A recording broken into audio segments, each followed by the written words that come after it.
సుమన్ టీవీలో మీ business promotions కోసం ఈ కింది నెంబర్ను సంప్రదించగలరు.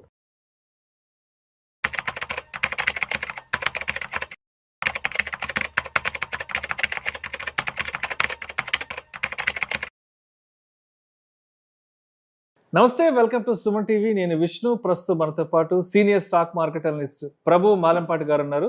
సార్తో మాట్లాడదాం. సార్ నమస్తే. సార్ నమస్తే Vishnu garu. Welcome to Suman TV. Thank you sir. Thank you for calling. Prabhu garu, కాస్త బంగారం వెండి ధరల గురించి డీటెయిల్ గా మాట్లాడుకుందాం సార్. 24 క్యారెట్స్ 10 గ్రామ్స్ 1,18,000 అలా క్రాస్ అయ్యి వెళ్ళిపోయింది. 22 క్యారెట్స్ 10 గ్రామ్స్ 1,05,000 క్రాస్ అవుతుంది. ఇక వెండి విషయానికి వస్తే 1,41,000 1,42,000 వెళ్ళిపోయింది, including GST. 3% GST including. 3%. So ఇప్పుడు మనం మాట్లాడుకుందంతా retail showroom price. So Deepavali just ఇంకొక కొద్ది రోజుల్లోనే ఉంది. అవునా. వెండి ఏమో 1,41,42 దగ్గర ఉంది కాబట్టి మరి దీపావళి నాటికి ఇది 1,50,000 అవుద్దా 60 అవుద్దా? అండ్ గోల్డ్ పరిస్థితి కూడా ఏంటంటారు? అసలు 1,18,000 దగ్గర ఉంది కాబట్టి పండగ అటు ఇటుగా 1,25,000 1,30,000 ఏమైనా వెళ్ళే అవకాశం ఉందంటారా? ఎందుకు అంత పెరుగుతుంది గోల్డ్? మెయిన్ అసలు రీజన్ ఏంటి? మీరు షాపులు తీసుకోండి, ఫుట్ ఫాల్ తగ్గింది. తగ్గింది ఎందుకంటే ఇంత గోల్డ్ ఎవరు కొనలేరు రేట్ లో. 10 గ్రాములు కొనాలంటే 1,25,000 కొనాలి. ఆల్మోస్ట్ అంత పెట్టాలి. ఆల్టర్నేట్ గా మీరు గిఫ్ట్స్, చిన్న చిన్న గోల్డ్ గిఫ్ట్స్ ఇచ్చేవాళ్ళు, పోగులు గానీ బ్రేస్లెట్ గానీ అట్లాంటివి ఏం చేస్తున్నారు? సిల్వర్ తో చేసిస్తున్నారు. సిల్వర్ కూడా ఏం తక్కువేం లేదు, అది కూడా నేను తగుదునమ్మా, నేను కూడా అది తక్కువేం కాదు అన్నట్టు పెరుగుతూనే ఉంది.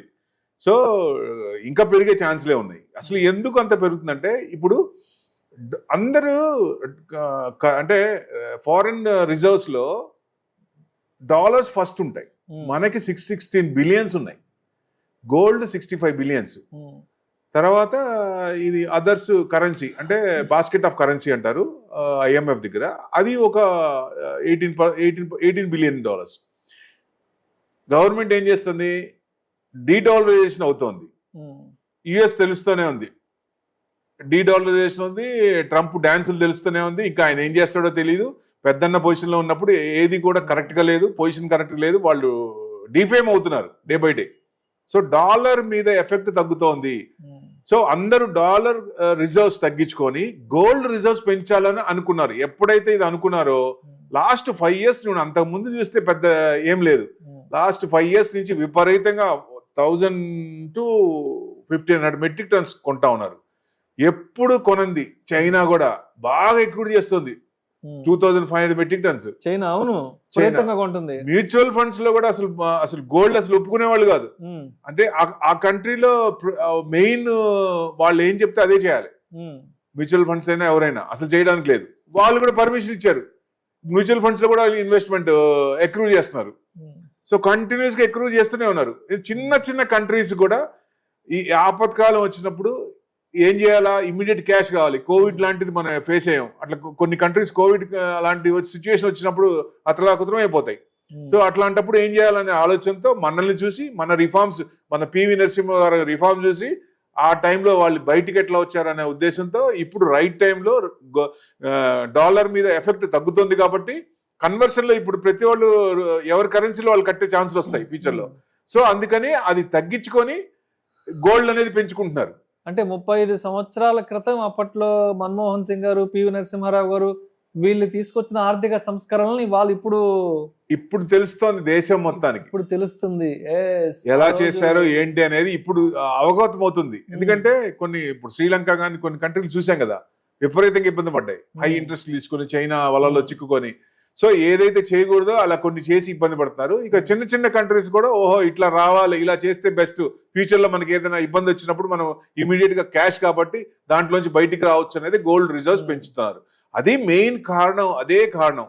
సో ఏదైనా ఇప్పుడు గోల్డ్ జనరల్ గా ఎందుకు పెడుతుంది? గ్లోబల్ అన్సర్టనిటీ ఉన్నప్పుడు, అట్లాంటి టైంలో కానీ ఇన్ఫ్లేషన్, కరెన్సీ ఫ్లక్చువేషన్స్. కరెన్సీ చూడండి, మన కరెన్సీ 85 రూపాయలు, 100 రూపాయలు వెయిటెడ్ ఉంది దగ్గర.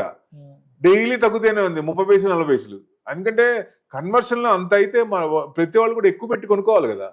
సో అది కరెన్సీ కూడా అంత ఉండకూడదు కరెన్సీ కూడా. సో ఈ డాలర్స్ తగ్గించుకుంటున్నారు కాబట్టి దాని ఎఫెక్ట్ కొంచెం ఉందేమో ఒక రకంగా. చిన్నగా అది టర్న్ అయ్యే అవకాశాలు ఉంటుంది. మళ్ళీ మనకి 50-60 కూడా వచ్చే అవకాశాలు ఉన్నాయి మన కరెన్సీ కూడా చిన్నగా. సో వస్తుంది కూడా, అప్పుడే స్టేబుల్ ఉన్నట్టు. ఎక్కువ పెరిగితే ఎక్కువ మంది రారు. సో అదొక కారణం అనుకోవచ్చు. మెయిన్ ఇంకోటి ఏంటి, సెంట్రల్ బ్యాంక్స్ మనకు ఆర్బీఐ లాగా సెంట్రల్ బ్యాంక్స్ అన్ని విపరీతంగా ఎక్కువ చేస్తున్నాయి. సో మనమే దాదాపుగా 800 టన్స్ ఎక్కువ చేశారు. రీసెంట్ గా కూడా లాస్ట్ ఇయర్ కూడా బాగా కొన్నారు మన ఆర్బీఐ కూడా. సో అట్లా చేస్తాం కాబట్టి జియో పొలిటికల్ టెన్షన్స్ ఉన్నప్పుడు, ఈ ట్రంప్ డాన్స్లు ఎక్కువ అవుతున్నప్పుడు మరి ఆటోమేటిక్ గా ఏ కంట్రీని ఇబ్బంది పెట్టిన వాళ్ళనే వాళ్ళ దగ్గర వాళ్ళనే మిత్రుడు అనుకున్న వాళ్ళనే ఇబ్బంది పెడుతున్నాడు కదా ఆయన. సో నానా రకాలుగా ఇబ్బంది పెడుతున్నాడు. ఇట్లాంటివి ఉంటాయి. సో ఇలాంటివి ఉన్నప్పుడు అసెట్ క్లాస్ లో ఈక్విటీ ఇబ్బంది పడుతున్నప్పుడు ఆల్టర్నేట్ గా హెడ్జింగ్ చేయడానికన్నా ఈ లాస్ కవర్ చేసుకోవడానికైనా గోల్డ్ మీద వెళ్తారు కాబట్టి గోల్డ్ పెరుగుతోంది. సో ఇంకా పెరుగుతుందా అంటే ఔన్స్ వచ్చేసి ఇంటర్నేషనల్ 3600 చేంజ్ ఉంది.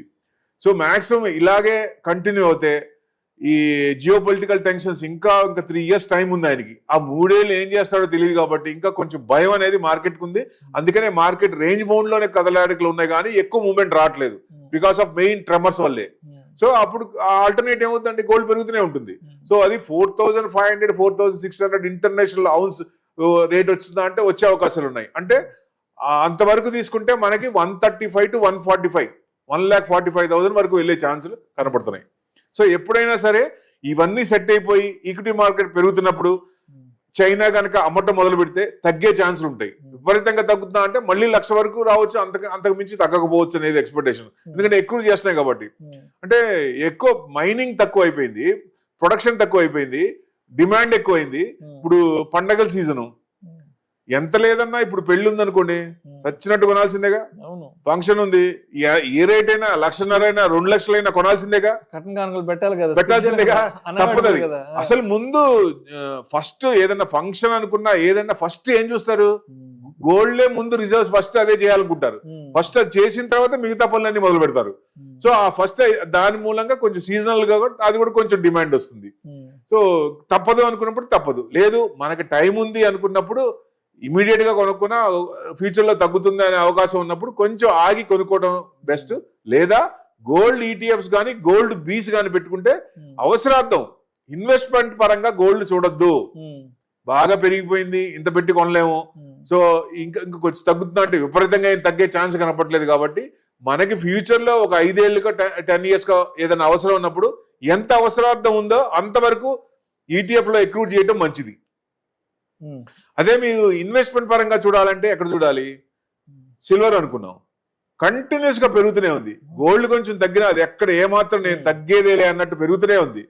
సో రోజుకు ₹1 పెరుగుతుంది, గ్రాము పెరుగుతూనే ఉంది, కంటిన్యూస్ గా పెరుగుతూనే ఉంది. సో ఇది ఎంతవరకు పోవచ్చు అంటే దాదాపుగా ఇప్పుడున్న ఇండస్ట్రియల్ కన్సంప్షన్ డిమాండ్ పెరుగుతుంది, అక్కడ కూడా మైనింగ్ ప్రొడక్షన్ తగ్గిపోయింది, సిల్వర్ తక్కువైంది, కన్సంప్షన్ ఎక్కువైంది. ప్రతి దాంట్లో సిల్వర్ వాడుతున్నారు. ఇదివరకు అల్యూమినియం వాడే దాంట్లో కూడా సిల్వర్ వాడుతున్నారు. సో ఎక్కువ ఉన్నాయి కాబట్టి ఆ కన్సంప్షన్ రేషియో ప్రకారం చూసుకుంటే ఇప్పుడున్న కంపెనీలకి ప్లస్ నెక్స్ట్ 5 years 10 years లో వచ్చే కంపెనీలకి బేరీ చేసుకుంటే ఎంత డిమాండ్ ఉందంటే ఎక్కువ డిమాండ్ ఉంది కాబట్టి మార్కెట్ సప్లై తక్కువ ఉంది. సో రేట్ అనేది డిమాండ్ ఉంది కాబట్టి పెరుగుతూనే ఉంది. ఎక్కడి వరకు పోవచ్చు అంటే 2 లక్షలు దాటి కూడా పోయే అవకాశాలు ఎక్కువ ఉన్నాయి. వెండి 2 లక్షలు దాటి వెళ్ళే ఛాన్స్, మొన్నటిదాకా 2 లక్షలే అనుకున్నాం కానీ 2 లక్షలు దాటి వెళ్ళే అవకాశాలు ఉన్నాయండి. నెక్స్ట్ 5 years టార్గెట్ పెట్టుకుంటే దాన్ని దాటే అవకాశాలు ఎక్కువ ఉన్నాయి. ఎందుకంటే డిమాండ్ పెరుగుతూనే ఉంది, అదేమో ప్రొడక్షన్ లేదు, కన్సంప్షన్ ఎక్కువ అవుతుంది. మరి రేట్ అనేది డిమాండ్ ఉన్నప్పుడు పెరుగుతుంది కదా. సో ఆ లెక్కన రేషియో తీసుకుంటే పెరిగే ఛాన్స్లు ఎక్కువ కనపడుతున్నాయి. ఓకే సరే, ఇంకా దీపావళి జస్ట్ ఫ్యూ డేస్ ఉంది.